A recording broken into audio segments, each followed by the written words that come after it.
Olá pessoal, Gabriel por aqui para começar um novo capítulo do Descomplicando a Estética. E o episódio de hoje surgiu através de um susto que eu levei lá no nosso Instagram. Não sei se você vai lembrar, faz algumas semanas já, né, que eu perguntei se você usava o NPS no teu negócio. E eu deixei com opções lá de resposta sim, não e que bicho é esse? E pro meu espanto, a maioria respondeu que bicho é esse, né? E por que eu me espantei, na verdade, com a resposta? Porque é um assunto que a gente abordou dentro de outros capítulos. Se não me falha a memória, a gente falou dele dentro do programa de qualidade, que foi o 57, e também no 20 e no 21 da satisfação e sucesso do cliente. Por ser uma ferramenta que é relativamente simples, eu não vi a necessidade de trazer ele como um podcast específico, mas em base às respostas e depois, quando eu fui retomar também o assunto, eu percebi que sim, tinha muita coisa para conversar sobre esse assunto. Então, aqui estamos para dar início ao mundo do NPS, né? Talvez esse episódio até nem fique tão longo, mas o importante é a qualidade do conteúdo e compartilhar esse conhecimento com você também, não é assim, Cris? É isso aí, Gabriel. Olá, quem está nos ouvindo. E como a gente conversava até outro dia, às vezes algum assunto parece tão óbvio para nós, porque ele é comum, é do nosso dia a dia, mas ele pode não ser tão óbvio para outras pessoas. Então é muito bom quando a gente tem esse feedback, essa participação ali nas caixinhas, das enquetes que a gente faz, para também poder saber que assuntos a gente precisa estar retomando por aqui, dando um pouco mais de ênfase. E já que o óbvio precisa ser dito, então vamos ao que é o NPS. Vamos lá, de onde é que vem esse dito NPS então, né? O NPS é a sigla de Net Promoter Score, que é um sistema que foi inventado e patenteado pelo Fred Richheld e pela Bain & Company lá em 2003. E o objetivo era entender quão bem uma empresa tratava as pessoas com as quais ela lidava. Como ela afetava a vida dessas pessoas, na verdade, né? Mas também quão bem ela criava relacionamentos fortes o suficiente para criar uma lealdade com essa marca, né?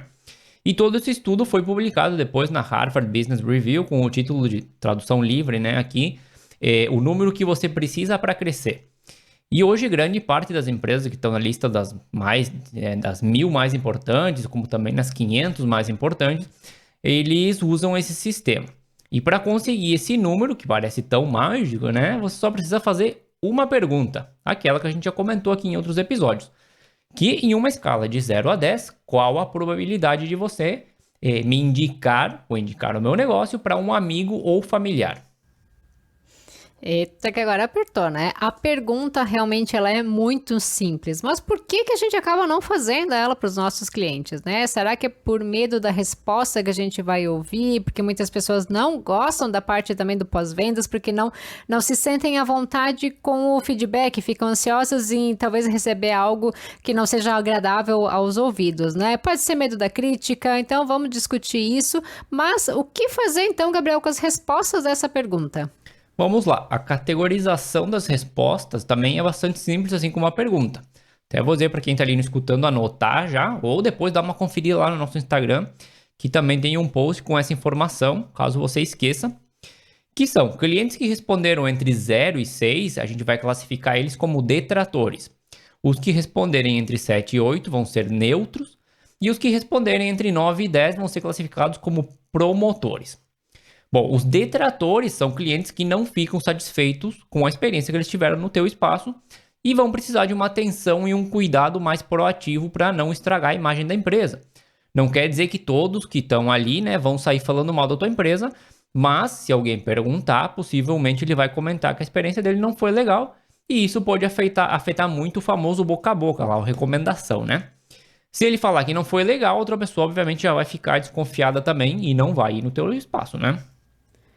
Aqui entra muito também a questão de alinhar as expectativas, né, dentro de uma consulta, porque às vezes a expectativa do teu cliente ela é muito alta, ela é baseada naquelas fotos photoshopadas de revista e que talvez a gente não consiga estar alcançando. Mas eu lembrei também de uma experiência que eu tive com um detrator, sim, né? Ele veio junto com uma amiga que já fazia botox comigo há algum tempo. Eram de outra cidade, eu consultei ele, expliquei a importância de tratar a pele antes da aplicação, porque ele não fazia nada, sobre ele ter uma musculatura muito forte, dele ser muito hipercinético, movimentar muito essa musculatura, as linhas que já eram estáticas naquela pele, e mesmo assim por ele ser de outra cidade, quis aplicar ali naquele dia, né? Acho que talvez na onda da amiga. Assinou o termo, apliquei, voltou para revisão, estava tudo ok, mas ele me avaliou de uma maneira negativa, assim, né? Digamos, negativa entre aspas. Eu, quando percebi, enfim, me coloquei à disposição para a gente conversar,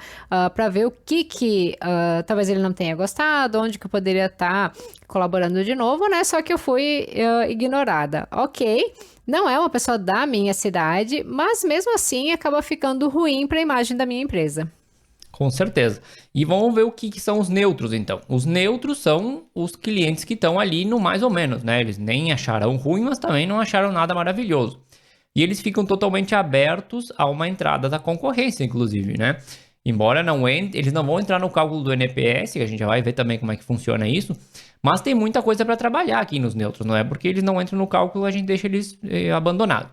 Porque um cliente neutro ele pode virar um promotor de forma muito mais fácil do que um detrator, né? Por exemplo. Também não dá para achar, é neutro, tá tranquilo, porque ser neutro vai acabar indo na tua concorrência, e se lá ele encontrar uma experiência melhor, ele não vai voltar mais, né?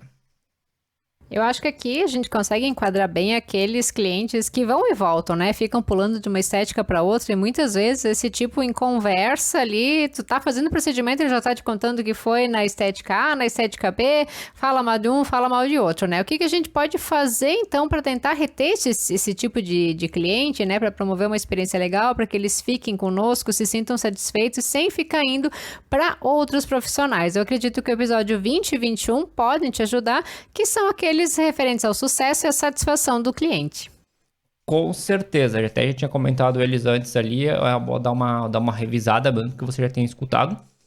E a gente passa também porque são os promotores, que são aqueles que todo mundo gostaria de ter, obviamente, que está feliz com o serviço, com a experiência que teve, e não vão pensar duas vezes na hora de te elogiar. Inclusive, eles vão simplesmente recomendar a tua empresa para amigos e familiares, mesmo que você nem peça por isso, né? Vão ter engajamento nas redes sociais, vão compartilhar coisas tuas e, obviamente, vão comprar mais de uma vez, né? Vai ser aquele cliente fixo que compra de você e não quer nem saber de ir para outro lugar, que são os melhores, né? Eu brinco que esses já são aqueles que recebem o selinho de super fã lá na página do Facebook, né? O cliente que todos nós queremos e que a gente vai trabalhar para ter eles também, né? São aqueles que acabam se tornando até amigos, são chegados, eles vão te indicar de todo jeito que gostam. Mas então, como que a gente pode fazer para descobrir de que maneira que os clientes se enquadram em cada um dos casos, Gabriel? Pois é, não falei ainda sobre a questão das respostas, o que fazer com ela, né? Obviamente, você vai ter que fazer a pergunta, né, para tua base de clientes, o máximo possível. Depois a gente vai falar sobre a frequência e tudo isso, mas no final do programa. E feito isso, você vai, obviamente, juntar toda essa informação e ver o que cada pessoa respondeu. E aí, como é que tu calcula o dito NPS, né? Bom, você vai ter que saber a classificação, né, dos detratores, neutro, promotores, quem respondeu em cada uma. E você vai precisar encontrar a porcentagem que cada classificação representa. Então, digamos que você tenha uma base de 100 clientes totais, até para ficar fácil o cálculo aqui, e todos eles responderam a tua pergunta. E aí 20 ficaram dentro dos detratores, 30 dentro dos neutros e 50 dentro dos promotores, né? Fica muito simples, é só dividir esses números pelo total de clientes, né? Não sei, 20%, 30%, 50%. E a gente vai ter 20%, 30% de neutros, 20 detratores, 30 de neutros e 50 de promotores. E aí lembra que eu comentei antes lá que os neutros não entram no cálculo do NPS, né? Então a gente vai deixar eles de fora por enquanto. E a gente vai fazer a porcentagem de promotores menos a de detratores. E a gente vai encontrar o nosso NPS, nesse caso 50 menos 20. A gente teria um NPS de 30. O NPS ele pode variar entre menos 100 e 100, dependendo de como forem as respostas. Imagina que todo mundo responde com nota baixa e fica dentro dos detratores, você poderia ter um NPS de menos 100, por exemplo, que seria uma situação terrível, claro, né? E aqui acho que a gente já deve acender aquela luzinha de alerta, né? Porque se você ainda não fez essa pergunta para os seus clientes para descobrir qual o teu NPS, então é bem importante estar fazendo. Pode ser que você ache que está ali fazendo maior sucesso, quando na verdade pode estar não tão bem cotado assim entre os seus clientes, né? E conforme o tamanho da sociedade, a gente sabe que o boca a boca é uma das principais formas de marketing, né? Por onde chega grande parte dos novos clientes. Então, eu aposto que, assim como eu, você também quer aproveitar ao máximo essa parcela de novos clientes.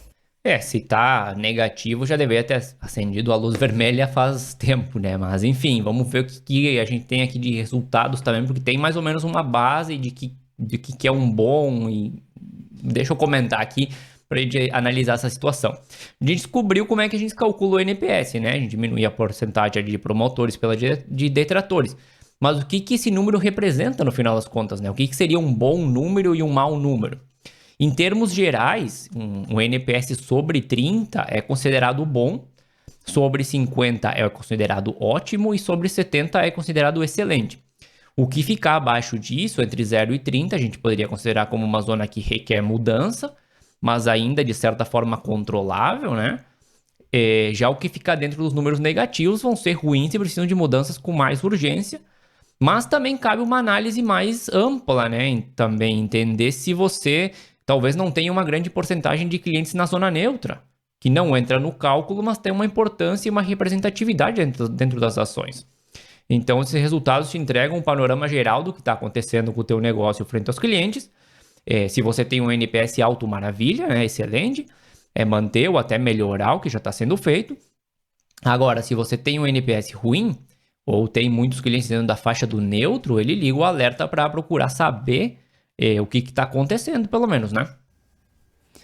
E a gente trabalha com prestação de serviços, então o nosso trabalho não é sobre nós, sobre as nossas vontades, mas é sobre como as pessoas vão se sentir com o resultado daquilo que a gente faz. E clientes felizes e satisfeitos é chance maior deles nos indicarem, trazendo novos clientes, até clientes do mesmo estilo deles, né? Porque as pessoas acabam vivendo em comunidades semelhantes. Aí sim, o resultado é o que a gente espera, né? O melhor fluxo de agenda e também tu tendo esse melhor fluxo com a gestão em dia, é mais dinheiro em caixa. Agora então, né, Gabriel, sabido como fazer o cálculo, quais que são as vantagens desse sistema para os nossos negócios de estética? Vamos lá. A grande vantagem do NPS, ou as grandes vantagens, na verdade, são, primeiro, que é um sistema extremamente simples, é uma só pergunta, né? Ele é barato, pode ser até grátis de aplicar, você pode mandar por e-mail, pode deixar ali na recepção, alguma forma da pessoa responder. É muito mais fácil para o cliente responder do que aquelas pesquisas gigantes, né? Que ninguém tem muita paciência tomando a pesquisa de satisfação. E aí tem lá 20, 30 perguntas e ninguém tem muito... Hoje em dia ninguém tem muito tempo e nem paciência para ficar ali respondendo tudo, né? E ele dá o panorama geral do que está acontecendo junto ao cliente também. Se o cliente está gostando do que você está fazendo, se não está gostando, ele liga ali uma luzinha para entender o que está acontecendo. Ele é um indicador de crescimento para a empresa, dependendo dos resultados que você for obtendo. E ele também mede como está a retenção e lealdade desses clientes, né? A possibilidade de negócios recorrentes, porque se você tem, obviamente, muitos detratores, os negócios recorrentes vão ser muito mais difíceis. Agora, se você tem vários promotores, esses negócios recorrentes vão ocorrer de forma muito mais fácil. É uma maravilha, né? Simples, fácil de aplicar. E como tudo nessa vida tem a outra face, quais que seriam então as desvantagens do NPS? Como todo sistema, ele vai ter uma parte boa e uma parte ruim, né? Não existe nenhum sistema nenhuma técnica que seja perfeita, que a gente possa usar só ela, a gente acaba tendo que usar várias para poder chegar a um resultado que a gente está procurando. Mas como desvantagem, a gente tem que é um sistema tão simples, que ele não te entrega tantos detalhes. Então, por exemplo, você pode ter vários detratores lá dentro, mas o sistema não vai te dizer por que eles são detratores. Então fica difícil de saber, o cliente me colocou uma nota ruim, mas por que ele colocou uma nota ruim, né? O NPS não vai te entregar isso, você vai ter que juntar esse NPS com outras técnicas para poder descobrir. Ele também não é muito preciso para medir interações específicas. Por exemplo, se você quer saber algo específico sobre um serviço ou uma venda em particular, ele dificilmente vai ser o sistema adequado, a não ser que você mande essa pergunta toda vez que realizar um serviço com esse cliente. Do contrário, você não vai conseguir, vai fazer a pesquisa talvez uma vez por mês, e aí não vai conseguir chegar àquele evento específico que aconteceu no meio do mês. O cliente vai ter a experiência, a última experiência que ele teve, e talvez tenha sido no final do mês, né? Então ele fica difícil de ter que usar ele às vezes com outras técnicas para poder obter o resultado que a gente quer. E aqui eu já vou puxar a orelha, porque não adianta querer ficar descobrindo ali quem é detrator para ficar de ranço, né? Eu falo isso porque a maioria na estética é mulher e fica de cara com isso, né? Levando pro lado pessoal. E eu já ouvi também de vários colegas, mas essa avaliação, ela é referente não à pessoa, ela é referente ao trabalho. E o negócio é encarar como uma crítica construtiva, digamos assim, entender por que a experiência não foi boa, o que a gente pode fazer para melhorar, ou até para surpreender os clientes de forma positiva, gerando uma experiência única para eles. No final das contas, o cliente avalia o que ele recebeu, a experiência dele. Ele não está avaliando talvez você como pessoa, né? Talvez você como profissional pode ser, mas também não é para ficar com probleminha. A gente tem que ver o que realmente deu errado, filtrar também, porque nem sempre o que deu errado realmente aconteceu daquela forma. A gente tem que buscar todo o contexto da situação e, quando seja realmente verdade, buscar melhorar. Mas enfim, o que você pode fazer para começar a implementar, né, esse sistema no teu espaço e, consequentemente, trabalhar ações em base aos resultados que ele for te dando? Primeiro, procura entender que formato o teu cliente gosta mais, ou qual formato teria melhor resultado em índices de resposta. Vamos dizer, se você mandar a pergunta por e-mail, quantas pessoas vão responder? Agora, se você deixar um papelzinho ali na recepção e pedir para o cliente responder e colocar em uma urna de forma anônima, quantas pessoas vão responder? Porque uma peça-chave desculpa, para que o sistema funcione, é que os clientes respondam. No caso contrário, a gente não vai ter nada para avaliar, né? E eu mesmo tenho que confessar que eu recebo muitas vezes por e-mail a pergunta, e como eu sei bem o que é, tem vezes que eu respondo, tem vezes que eu não respondo. Então, como são compras online, é lógico que eles têm que me mandar por e-mail, mas no caso da estética, onde ocorre um serviço presencial, talvez a resposta logo após a experiência seja melhor do que receber algo em casa 2 ou 3 dias depois, porque possivelmente você vai conseguir aumentar a quantidade de respostas logo depois do atendimento, né? Outra opção é premiar para que as pessoas respondam. Eu não gosto muito desse método, mas ele é válido para quando a gente não está conseguindo resposta. Não precisa ser nada mirabolante, algum cupom, alguma prioridade, algum documento digital pequeno, alguma participação em algum sorteio, enfim. Dá para usar bem a criatividade, sempre que você tenha muita dificuldade em coletar respostas, claro, né? Aqui me vem sempre na lembrança de uma estética que eu vi que ela botava lá no Instagram. Avalie com 5 estrelas no Google e ganhe tal coisa. Pô, assim fica fácil, né? Mas quanto ao NPS, eu até sugeri de colocar como uma enquete nos stories, né? Porque a maioria das pessoas, dos profissionais me relatam até, dos profissionais não, as pessoas no geral me relatam que adoram responder essas enquetes. Só que, bem por isso, eu acabaria não dando certo, porque a gente não teria apenas clientes respondendo, né? Até mesmo seguidores que acompanham o conteúdo, mas que nunca estiveram no nosso espaço, eles poderiam responder e estragar o cálculo. Então, eu acredito que uma urna para responder ali após o atendimento seja bem interessante, até porque a pessoa já está ali dentro do teu espaço, né? E mesmo dessa forma, vai ter aqueles que vão ficar com vergonha e não vão responder por achar, não, eu vou sair daqui, ela vai lá pegar o meu papelzinho, então, sei lá, sempre tem essas coisas, principalmente entre mulheres, né? O problema dos stories também acontece justamente isso, porque a pessoa vai responder e vai aparecer quem respondeu o quê, né? Então, talvez não seja, perde ali a questão de ser anônimo e quando a gente dá a opção de ser anônimo, a gente acaba tendo mais respostas, porque a pessoa às vezes fica até sem jeito, com vergonha de responder da forma mais sincera. Mas, feito isso, né, a questão da pergunta, de coletar a resposta, você precisa de estabelecer um plano. O que você vai fazer com esses dados, né? Bom, primeiro, não sei, você pode entrar em contato com os promotores para saber o que você tem feito que funciona bem, quais os fatores que fizeram com que a pessoa colocasse uma nota alta e procurar replicar isso para todos os clientes. Porque um erro muito comum no uso da ferramenta é achar, os promotores estão ok, eu não preciso nem me preocupar com eles. Quando, na verdade, a gente tem que colocar, sim, muita atenção neles, porque são as pessoas que podem dar resposta do que a gente tem feito bem, do que eles gostam na nossa empresa e talvez até o que não gostam, mas que não chega a incomodar a ponto deles colocarem uma nota ruim, mas que para nós seria uma informação importante para melhorar. Inclusive, você pode usar esse momento, esse contato, para ver se ele não aceita até deixar algum depoimento sobre a experiência que ele teve, né? E já entrando em outras partes de marketing já aqui. Você, obviamente, vai precisar entrar em contato com os detratores de alguma forma para entender por que eles tiveram uma experiência ruim e ver o que você precisa corrigir ali. E você vai ter que projetar ações também, e também entrar em contato, claro, mas ver ações específicas para transformar os neutros em promotores. O que faltou ali nesse processo para que a pessoa não achou nem bom nem ruim, né? O que eu posso fazer para que ela ache sempre excelente? E algo muito importante, antes até de ir fechando por aqui, é que essa ferramenta, como várias outras que a gente sempre traz aqui, precisa de regularidade. Não adianta colocar ali uma vez e depois esquecer que a pesquisa existe. Você precisa monitorar o progresso dessas ações, entender se o que você fez tem dado resultado, se aconteceu algo que você não estava prevendo, se aumentaram os promotores, se aumentaram os detratores, quantos neutros você conseguiu transformar em promotores. Enfim, existe uma variedade de métricas ali que dá para controlar o que está acontecendo no teu negócio.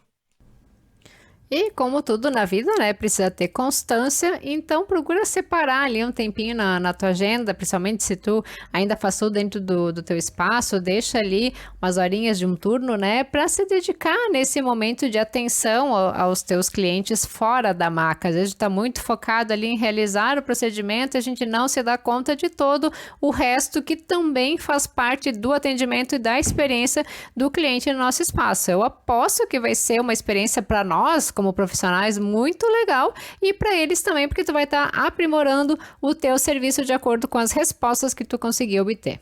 E é mais uma ferramenta para entender o que está acontecendo também, né? A gente trouxe algumas coisas ali para descobrir o que está acontecendo pelo lado financeiro, o que está acontecendo pelo lado de vendas.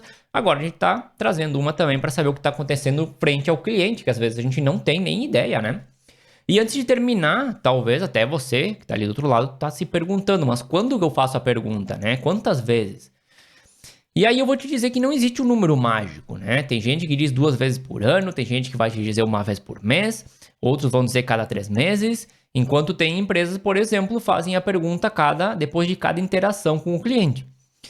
Por exemplo, eu, quando faço compras online, como eu estava comentando, alguns dias depois chega a pergunta, cada vez que eu fizer uma compra, eles vão me mandar a pergunta de novo. Eu acho até interessante essa última abordagem, porque te dá mais detalhe de eventos específicos, né? Mas a gente precisa ter um pouco de cuidado para não saturar o cliente. Talvez ele responda a primeira e depois não queira nem ver mais a tal da pergunta. Mas vai depender muito também da frequência com que ele compra. Então, a gente precisa estabelecer ali uma quantidade de pesquisas em base a isso, né? Procura fazer uma média de quantas vezes o cliente visita o teu espaço para ver se você faz mensal, trimestral, em base à visita ou algum outro método. E outra forma também é ir testando, né? Começa com menos frequência, depois vai aumentando, até encontrar o ponto ideal onde você consiga ter bastante resposta. Nunca vai ser 100%, claro, mas você tem um bom número de respostas e não fica ali, né? Que você manda a pergunta, ou talvez tenha a pergunta ali na recepção e ninguém está respondendo porque já ficou saturado do processo, né? Explicada então mais essa ferramenta com muitas dicas de como tu pode aplicar ela, é hora então de colocar em prática e melhorar cada vez mais o teu negócio de estética. Se tu gostou, vem conversar com a gente lá pelo nosso Instagram, porque a gente gosta muito de toda essa interação para poder estar trazendo cada vez mais conteúdo para vocês. É o @Descomplicando a Estética. E hoje eu acho que é isso, né, Gabriel? Hoje é isso, eu vou talvez trazer algumas ferramentas que a gente possa usar junto com o NPS, né? Ferramentas já de pesquisa de satisfação, algumas perguntas que talvez caiam bem com esse sistema. Vou pensar em um episódio nesse sentido, para quem queira se aprofundar um pouco mais também no mundo do serviço ao cliente, digamos assim, de saber o que está acontecendo com o teu cliente. Vamos ver se tem algumas ferramentas que dá para trazer aqui em algum outro episódio. Maravilha, então a música de abertura é Feeling Good da PurplePlanet.com e a gente volta na próxima quinta-feira com mais um episódio. Até lá! Até mais!